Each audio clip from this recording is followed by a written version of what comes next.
रक्षिती निपुत्रिकाला मामा संतान देती गण्या रोग्याला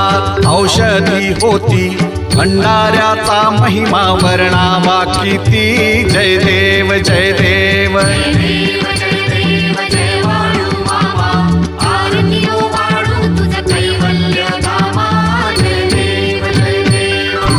तलावर मामांची सत्ता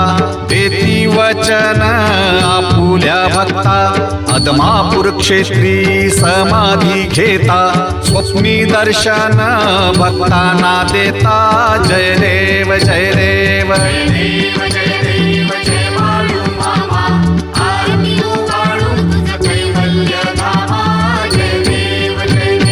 जय देव जय देव जय बाळू मामा आरती ओवाळू तुझ कैवल्य